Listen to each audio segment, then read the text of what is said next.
Before we get into today's show, let me tell you about the latest deal from Mike Lindell, MyPillow. Once again, the big box stores have canceled their orders simply because they don't agree with Mike Lindell's politics. They don't like it because he supports President Trump. Well, he's going to pass that savings on to you. No more middleman. And boy, does he have some great deals on the Giza Dream sheets and the Percal bed sheets. Listen to this. Giza Dream queen size, normally $139.98. Your wholesale price, $69.99 when you use promo code Joey. King size, only $79.99. The Percal queen size, normally $89.98. Your wholesale price, $29.98 when you use promo code Joey. Just call 1-800-893-4059 or go to MyPillow.com. Always use promo code Joey. Free shipping options available. This allotment's not going to last very long. When they're gone, they're gone. MyPillow.com. Promo code Joey. Thanks for joining me in the PhD Weight Loss and Nutrition Studios. To lose weight for the last time, visit myphdweightloss.com. Welcome in to today's show. Things are getting a little bit crazy inside the Leadership Council in Iran. Reports are that Iran's Islamic Revolutionary Guard Corps, the elite branch of the Iranian armed forces, that they have blocked presidential appointments and erected what sources described as a security cordon around the Supreme Leader to maintain control of him. This could lead to issues with the final peace deal being discussed. We have the latest for you. A Washington man has pleaded guilty in connection with 2 decades-old cold cases after investigators reportedly linked him to both crimes using a clever trick and just a piece of gum. You're going to want to hear this one. It qualifies as a crooks are dumb episode. Congressman William Timmons joins us to talk about finally funding DHS and whether young people are ready for the military. Also, South Carolina is officially the fastest growing state in the nation. This according to the latest data from the U.S. Census Bureau. Is this good news or bad news? I'll let you decide. I told you we'd be back. And ye shall know the truth, and the truth shall make you free. It's Joey Hudson. I wanted to name it the Joey Hudson bill, but, they don't allow you to put names on bills. But I wanted to call it the Joey Hudson bill because I know that one's been near and dear to you for a number of years. That's how it's done. Let your voice be heard. And the truth shall set you free. Here's Joey Hudson. There's a quiet but serious power shift happening inside Iran right now, according to inside officials. And if the reporting is accurate, the people with the guns are no longer just influencing policy, they're actually running the show. And if that's true, it changes everything about how the world deals with Tehran moving forward and whether or not a potential long-lasting peace deal is going to be attainable. Because when you're not quite sure who you're dealing with and who's making the decisions, it's sometimes hard to cut a deal. You know what I'm saying? Because even if you come up with a deal and the person that you're dealing with doesn't have the authority to make the decisions, then you've wasted your time. Now, according to new reporting, Iran's elite military force, the Islamic Revolutionary Guard Corps, or the IRGC, has effectively stepped in and taken control of key government functions. We're not talking about subtle influence. We're talking about blocking presidential appointments, controlling access to the country's leadership, the Ayatollah, and reportedly forming what amounts to a military council that now runs critical decisions and is making those critical decisions. Islamic Revolutionary Guard Corps is no longer just a powerful arm of the regime. It's becoming the regime. And at the center of this, a name that's raising eyebrows across the intelligence world, Ahmad Vahidi. He's described as a hardliner, even by Iran standards, and he's now reportedly insisting that all major government decisions be controlled directly by the Guard, especially under what they call wartime conditions. It's a military state. And it doesn't look good for finalizing a peace deal anytime soon. Here's where it gets even more interesting. Iran's president, Masoud Pezeshkian, was elected on promises of reform and moderation. But right now, he's essentially boxed out. His appointments are being rejected. He's unable to push through key decisions. And reportedly, he can't even get direct access to the leadership. They've totally discounted his authority. That's not just political tension. That is a power shutdown. That's a coup. That's a takeover. Experts are calling it a complete political deadlock. Now, here's the wild card. The next Supreme Leader, Mojtaba Khamenei, is reportedly being shielded physically and politically by the IRGC. Now, there are reports that he was badly injured when his dad was killed in the initial attacks. Access to top of the power in Iran is now controlled by military leadership, not civilian government, according to the reports, if you think about that. There are even reports that officials are being cut off from communicating with the Ayatollah entirely, while the Guard filters what information gets through. And that's a big deal because whoever controls access controls the decisions, right? So let's just look at this for a minute. This isn't just internal Iranian politics. This has real-world consequences for all of us. Negotiations with the U.S., going to make them harder, if not totally unreliable. Military posture, more aggressive. Now, we don't know what abilities they have. We've pretty much, according to reports, have destroyed their military capability, but we don't know what they're hiding. And, of course, the biggie, stability in the Middle East. It's just more uncertain than ever. Analysts are warning that a stronger IRGC means a more confrontational Iran, less willing to compromise, and more willing to escalate the entire situation. And if you've been watching what's happening in key waterways like the Strait of Hormuz these past few weeks, you're already seeing signs of that shift. It's on again, off again. Totally unreliable. We don't know if it's going to be open or if it's going to be closed, if there's mines in there or not, if a ship starts through and is attacked. Now, some analysts say, hold on, this isn't technically a coup. And I guess they're right. The IRGC has been gaining power for decades. They control large parts of the economy. They control the missile programs, nuclear operations, major national security decisions. So what we're seeing now isn't, I guess, a sudden takeover.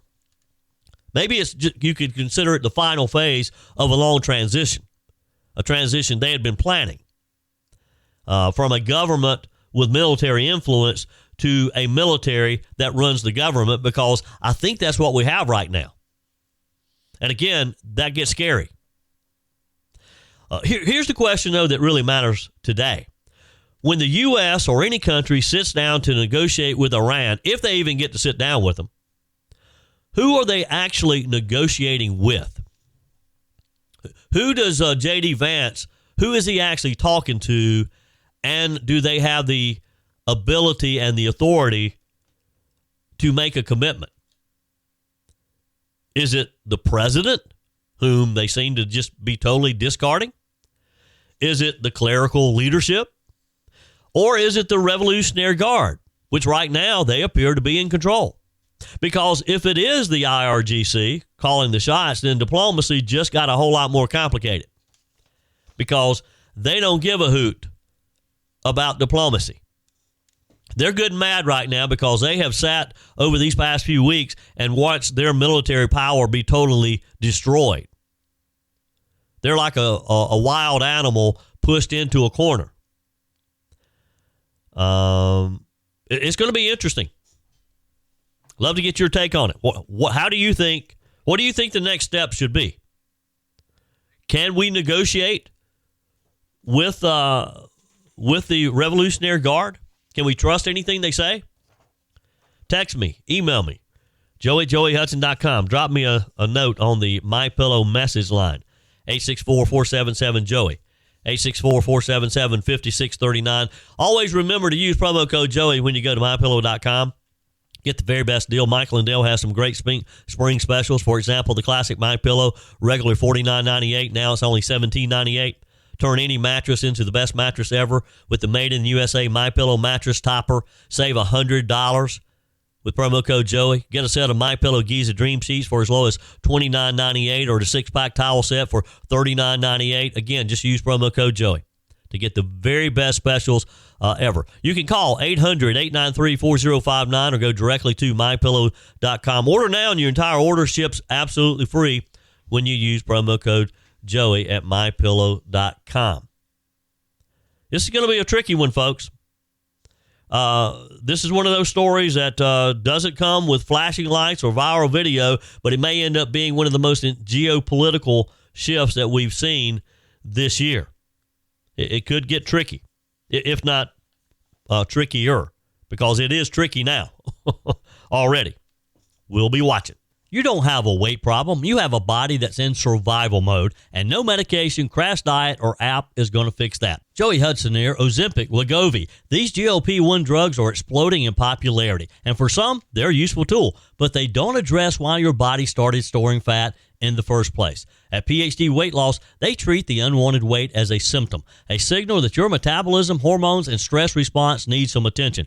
When they correct those, the weight comes off naturally, and more importantly, it stays off. Because they're not just helping you lose weight, they're helping you increase health span and extend longevity. Right now, call PhD Weight Loss and mention Joey Hudson. You'll get 2 weeks free in the program, and they'll pay for your food. That's a $1,500 value completely free. Call 864-644-1900. Do it right now. Mention Joey Hudson. Again, that's 864-644-1900 or go to myphdweightloss.com. No more guessing, no more short-term fixes, just a smarter way forward. Okay, folks, I want you to use your imagination here for a minute. This is one of those dumbest crooks type stories. A suspect living his life, thinking he got away with it. It's been a while now, decades ago. Cold cases gathering dust, families wait, communities remember. And then one day, 2 guys show up at your door. Not in suits, not flashing badges, no interrogation room. Nope. They just show up in shorts and a T-shirt. And here's I think, the funny part. They offer you a piece of gum. Now, if you're thinking that sounds like a setup to a joke, you're not wrong. But in this case, that gum turned into justice. Here's the story. A Washington man, 68-year-old Mitchell Gaff, has now pleaded guilty to 2 brutal murders and assaults dating all the way back to the early 1980s. We're talking about the killings of Judith Weaver and Susan Vesey, crimes that had haunted families and investigators for over 40 years. 40 years! I mean, that's a lifetime. And for a long time, it looked like those cases might never be solved until good old-fashioned police work met modern science and just a little bit of creativity. Now, here's where the story takes a turn that, frankly, could be straight out of a detective movie. Investigators had a suspicion. They believed that Mr. Gaff could be tied to these crimes, but they needed DNA. They needed DNA to make sure that he was the person that they were after. And here's the problem. You can't just walk up to someone and say, hey, mind giving us a DNA sample so we can see if you committed a couple of homicides? That's not quite how it works. So what did they do? They improvised. They adapted. They went undercover, not as cops, but as chewing gum researchers. They knocked on his door, pretending to be part of the gum industry, offering free samples. And Gaff, thinking it was just another random harmless interaction? Sure, no problem.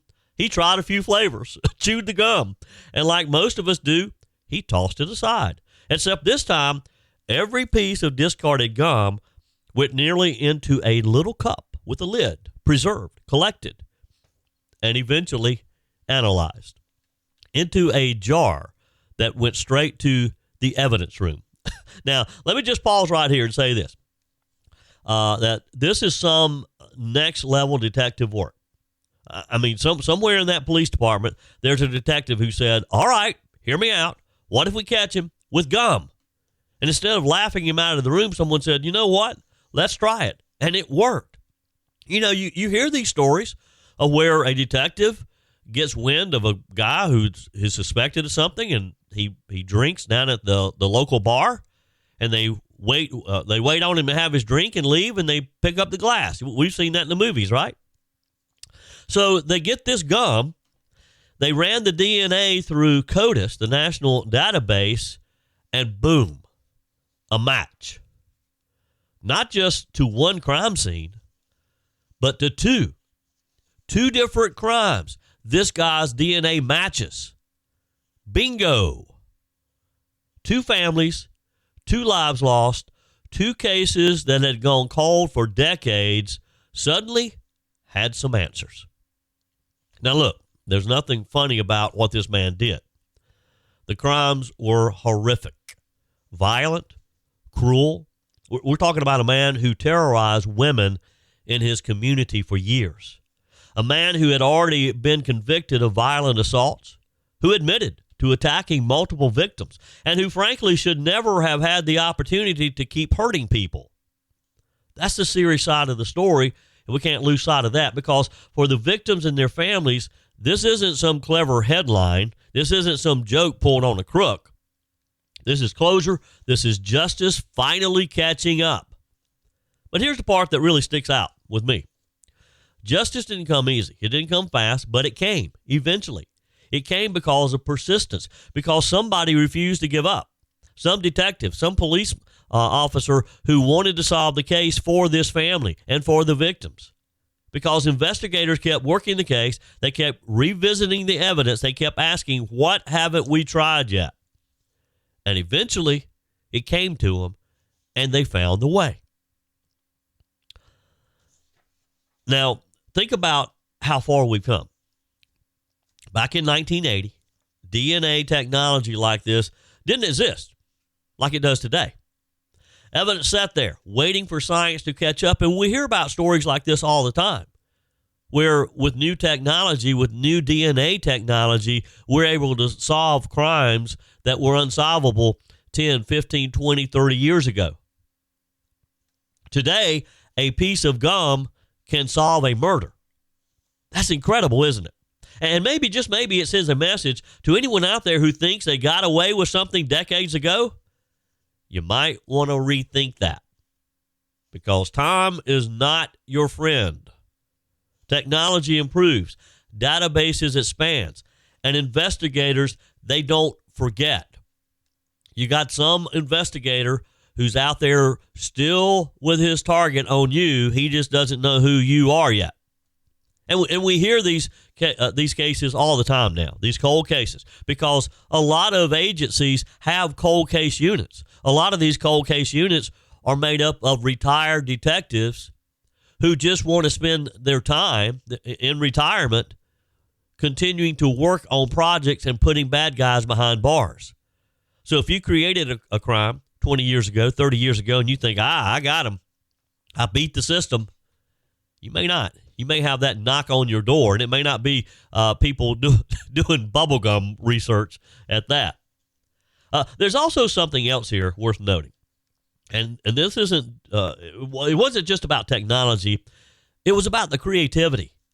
It was about thinking outside of the box, because let's be honest, there's no manual that says step 7, disguise yourself as a gum salesman or a gum researcher. I mean, that takes initiative. That takes some creativity, some guts. And yes, maybe a little bit of humor behind the scenes too. Don't you know they had fun doing that? Don't you know when they walked up to that door, not knowing if it's going to work or not, and this guy says, oh, sure, I'll help you test your gum. And he starts chewing the gum, then hands it back to him. And I can just imagine the moment the lab results come back. The detectives look at it. They look at it again. They realize, we got him. Finally. We got this crook. All those years, after all the waiting, after all the unanswered questions, they got him with a piece of gum. Gaff has now pleaded guilty. He's set to be sentenced pretty soon. And while nothing can undo the pain, nothing can bring back those lives, we know that, there's something powerful about accountability and holding someone responsible, even if it is decades later. So today, as strange as it sounds, this story leaves you with a mix of emotions. Anger at what was done. Relief that it's finally been solved. And again, this guy was a bad dude. These two murders were just a couple of his heinous crimes. He raped a number of young girls after these murders over the ensuing decades. But again, finally solved. Maybe just a little bit of appreciation for the men and women in law enforcement who just simply don't quit, who keep pushing, who are willing to knock on a door in a T-shirt and shorts, holding a pack of gum just to get the truth. And if you're sitting there thinking, man, that's unbelievable, you're right, it is. But it's also a reminder, sometimes justice doesn't come in a courtroom speech. Sometimes it doesn't come with the flashing lights and the SWAT team showing up at your door. It just comes wrapped in foil, mint flavored, and dropped into a paper cup. I tell you, this is just the funniest thing to me. I don't know why I'm finding it so humorous, but it is. You agree? I mean, that's just good creative police work. That's persistence. And in a world where we hear a lot about what's broken, it's worth taking a moment to recognize when something goes right. You know, kudos to these police officers for having the creativity to come up with this idea. I mean, yes, it took decades to do this, but don't you think that this family is just as appreciative now as they might have been years ago that this case is solved? That this guy is now behind bars? He's not out there? Justice may take time, but as this case proves, it's still out there. And sometimes it's just a piece of gum away. You know, our beautiful upstate is constantly on all of these various lists, the restaurant list, the places to visit list, the tourist list. Well, if you've been trying to get across town lately, sitting in traffic a little longer than you used to, noticing more out-of-state license plates maybe in the grocery store parking lot. You notice that? Well, you're not imagining it. South Carolina isn't just growing, it is booming. Just exploding, actually. And now, we've kind of suspected that, right? It's official now. According to the U.S. Census Bureau, the Palmetto State is the fastest growing state in the entire country.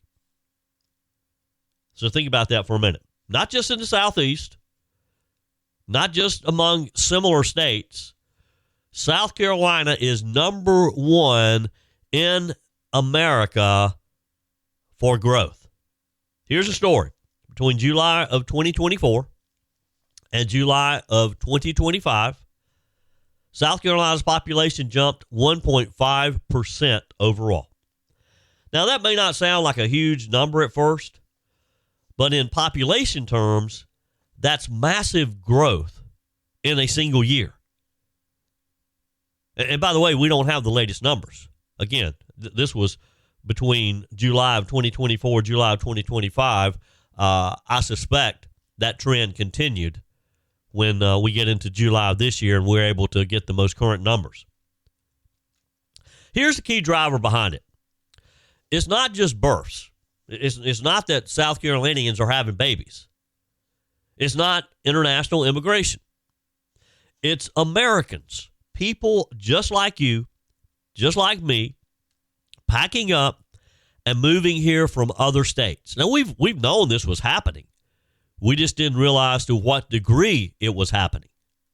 In fact, according to the South Carolina Department of Employment and Workforce, the state gained 66,622 more people than it lost in 1 year. That's what they call the net domestic migration. In plain English, more people are choosing South Carolina than leaving it by a very wide margin. They come here, they like it, they stay. You know, I talk to people sometimes if I'm out and about And maybe sometimes will ask me, a person will ask me, well, where's a parking area, or how do I get here, or whatever. And they're not from around here. And I'm always curious of what brought them here. And then as I get into the discussion with them, I talk with them about why they came here, how they chose Greenville. And, of course, they saw it on some list in some magazine or on some website. Thought, well, we're not happy where we are. We're not happy in Massachusetts. We're not happy in New York. We hate California. And so they travel here for a weekend or a week, and they get here, and they love it. And then they start shopping for houses because they want to move here. It happens over and over and over. Why? I mean, it's an obvious question. Why? Why are so many Americans deciding that South Carolina is the place to be? Well, when it comes down to the brass tacks here, it's a few simple things. Probably first and foremost, cost of living. Compared to places like California or New York, your dollar goes a whole lot further right here in the Palmetto State. Housing is more affordable. Taxes are lower. People feel like they can actually build a life, not just survive paycheck to paycheck. Second, and as important, quality of life. You've got the coast, you've got the mountains, you've got communities where people still know their neighbors. And let's be honest, folks are tired of congestion, crime, chaos in some of these larger urban centers. But they coming here is creating some of the same, because I'm kind of tired of the congestion myself just here in the upstate, right? But hey, I guess that's part of it. The third thing, though, is jobs and economic growth. Cities like Greenville and Columbia are seeing real expansion, especially in healthcare and technology. It's not just retirees moving in anymore. It's working families, young professionals, entrepreneurs. Now, here's something interesting, or at least I think it is. This growth isn't spread evenly across the state. More than 80% of the population increase, in other words, 80% of that 60-plus thousand, has concentrated in just 10 counties. You want to guess which ones they are? Go ahead and text me, email me, joe@joeyhudson.com. Which counties do you think had the most population growth? And there's some hot spots in there. These are areas where people are planting roots. If you live in the upstate, you're probably seeing it firsthand. New subdivisions going up, new businesses opening, more traffic, yes. But, some argue more opportunity. So which counties are these? Have you texted me yet? Did you email me your guess? Greenville County, of course, Spartanburg County, York County, Charleston County, Horry County. So you see, part of it's up here in the upstate, part of it down in the low country. Now, zoom out for just a second, because what's happening in South Carolina is part of a much bigger national shift. Americans are voting with their feet. They're leaving high-tax, high-cost states, and they're heading to places that are more affordable, more business-friendly, and, frankly, more predictable. Again, in addition to South Carolina, other southern states like Florida, Texas, Tennessee. And according to the National Taxpayers Union Foundation, IRS data shows a clear pattern. Wealth is moving as well. Income is moving. Opportunity is shifting. And it's not random. It's tied directly to policy decisions. Meanwhile, states like California, New York, Illinois, they're losing population. People are getting out of Dodge. They don't want to be there. In fact, analysts say that some of these states are losing over $1 million an hour in income migration. Think about that. Not just the people leaving, that resources, businesses, tax revenue walking out the door. It's going to be tough for the new mayor of New York City to pay for some of the free stuff he wants to give away when his wealth is moving out of the city faster than he can put these horrible policies in place. Now, here's where it gets real for us. Growth is a good thing, but it comes with challenges. More people means, again, more strain on the infrastructure, those roads, more demand for housing, more pressure on schools and public services, hospitals, that type of thing. So the question becomes, can South Carolina manage this growth the right way? Can we keep what makes our state so special while also accommodating the thousands of new residents arriving every month? That's going to take leadership, planning, smart policy decisions moving forward. That's why elections are so important, that we put the right people in the right place to lead us through these times, because we got to get it right. We don't get a do-over. But let's not lose sight of the bigger picture here. People aren't moving here by accident. They're choosing South Carolina. They're choosing to come here. They're choosing to pack up wherever they are and come here. They're choosing communities like yours and mine. They're choosing a way of life that values hard work, family, faith, and freedom. And in a country that feels more divided than ever, that kind of says something. And yeah, it can be a little annoying at times when you've lived here all your life, like me, and you have to get caught into traffic on Pelham Road to get downtown. But it kind of makes you proud too, doesn't it? That you live in a place that other people want, that they want to come here. So the next time that you're stuck in a little extra traffic, and I'm going to think the same thing, or waiting a bit longer at your favorite restaurant, let's try to remember there's a reason for it. People are coming here because this state is doing something right. The challenge now is making sure we keep it that way. Your comments are welcome on the Furman Ford text line, 864-477-JOEY. That's 864-477-5639. Emails always welcome, joey@joeyhudson.com. Speaking of the Furman Ford text line, it's never been more important to support locally run businesses owned by people who actually live here in the upstate. Let me take a minute to talk with you about our friends at Furman Ford. If you're looking for a new vehicle, maybe a great pre-owned vehicle, one you can trust, or maybe you're looking to order that special vehicle. Either way, if you want a new one, a brand new one, or a pre-owned that you can trust, the folks at Furman Ford, they're there to help you.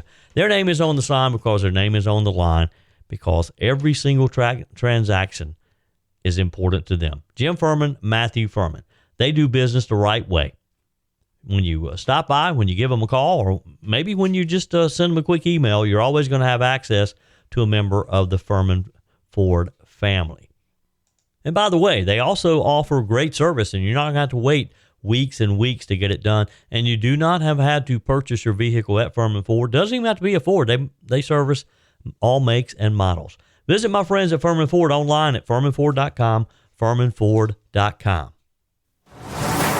Joining us on our guest line from the 4th District of South Carolina, Congressman William Timmons. Welcome, sir. Joey, thanks for having me on. Hope you're doing well. I am wonderful. Thank you, sir. Let's just jump right in, Congressman. Let's start with the Department of Homeland Security. We're now looking at a situation where it appears funding has partially run out, and the administration says executive action can only carry paychecks so far. What's the reality on Capitol Hill right now, and how close are we to possibly having some real disruptions in operations now? Well, we were just talking about that in the Republican conference meeting this morning, and it seems that the only path forward is for us to pass the skinny reconciliation to fund Homeland Security for at least 3 or 4 years, and the Democrats just refuse to help. It's just really shocking that they refuse to fund the Department of Homeland Security while we're engaging in combat operations with the largest state sponsor of terrorism in the world, Iran. So it really is, it's dangerous, and we're going to do the job that we have to do. But the fact that they refuse to help is just ridiculous. Yeah. And am I correct that we're getting pretty close to the time when the president's executive action, there's not going to be funds available there? I mean, how long are we looking at here? The first week in May is what we were just told. So obviously, this is very urgent, and the fact that we're asking the people that are in charge of protecting us here at home to work without pay is just ridiculous. Yeah. Congressman, here at home in Spartanburg County, we saw a heartbreaking case where 2 young boys were killed in a DUI crash involving a driver now facing some very serious charges on an ICE detainer. Is there something that Congress can do, should be doing, to prevent these types of things from happening again? Well, the most important thing we need to do is remember why this happened so it'll never happen again. And this happened because President Biden for 4 years, let somewhere between 10 and 20 million people enter this country illegally. And we didn't know who they were. We didn't know why they were coming here. We didn't know if they were running from something, if they're good people, bad people, sick people. And so that's going to continue to have consequences. The border is currently secure. It is currently very secure. And so that's a step in the right direction. But we need to, the American people need to know who did this. And so that's my message. Just make sure this doesn't happen again. We got to make sure the border's secure. We got to let in people that we have appropriately vetted and are coming for the right reason. Yeah. It's a very preventable tragedy.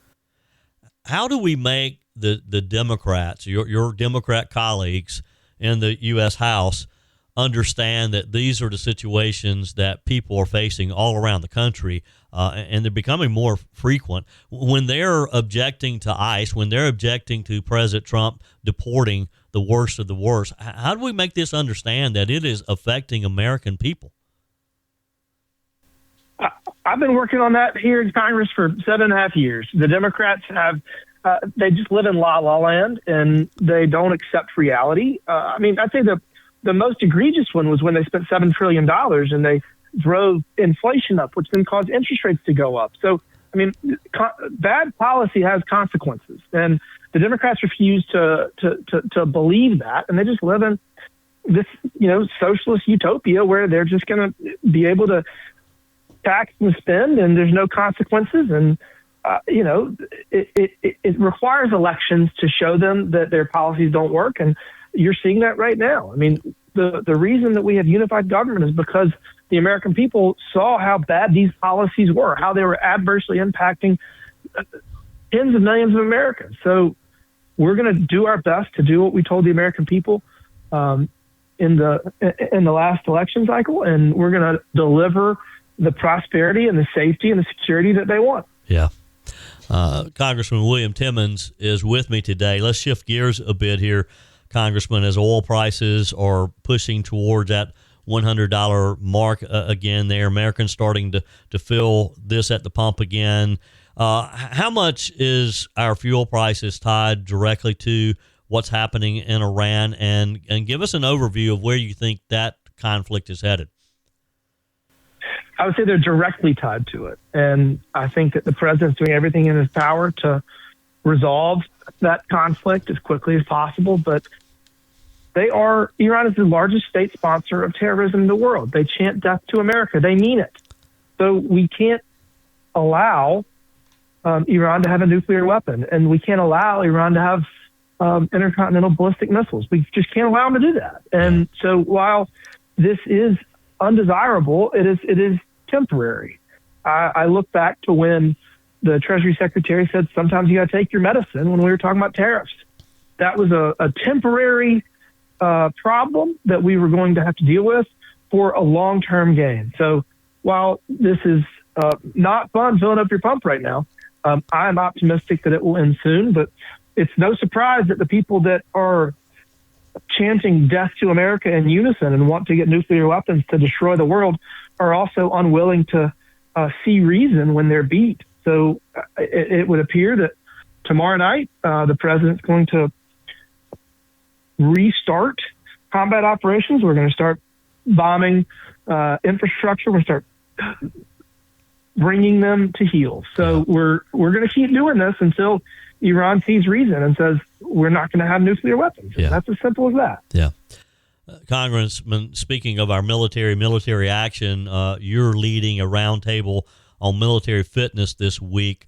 And this number really jumped out at me. Over 70% of young Americans are now ineligible to serve. From your perspective, is this primarily a military recruiting problem, or does this point to a deeper cultural issue here at home that Congress needs to address? I mean, I think our healthcare system is just failing. I know our healthcare system is just failing. And so you've got obesity at all-time high. You have the quality of the food that we're eating. You have education issues. All of these things come together, and we have to be able to field a military. And we're getting to a point where we have to reduce our standards for physical fitness in order to allow people to qualify for service. That's crazy. So we got to refocus. The military fitness, every different branch of the military has their own fitness test, and they keep changing them constantly. So I hope that we can try to figure out exactly why we keep changing all these different fitness tests and maybe bring some reason to this and some logic. But I think the other thing is bring awareness. I mean, our young people need to understand that health and fitness are a critical part of life, and your ability to manage all the different aspects of your life are severely degraded if you're not healthy. So that's the larger conversation we're having. I think that RFK is doing a fantastic job trying to push these conversations, and it's not just on exercise. There's a diet approach, there's an education approach. So we're doing a whole of government approach to try to fix this problem, but we're just getting started. Yeah. Congressman William Timmons, it's always a pleasure. Appreciate your time today, and we'll catch up again soon. Thank you, my friend. Be well. Sure thing. That's it for today's edition of Just the Truth. Thanks for joining me in the PhD Weight Loss and Nutrition Studio. To lose weight for the last time, visit myphdweightloss.com. If you haven't joined our mailing list yet, visit my website, joeyhudson.com. Just click on the Connect with Joey button so that you can receive our emails and the most up-to-date news. Also, find me on YouTube. Be sure and like, subscribe, follow me on my YouTube channel. Just search for Joey Hudson. Appreciate you spending a few minutes of your day with me. Be sure and forward this edition of Just the Truth to some friends. Just click on the share button.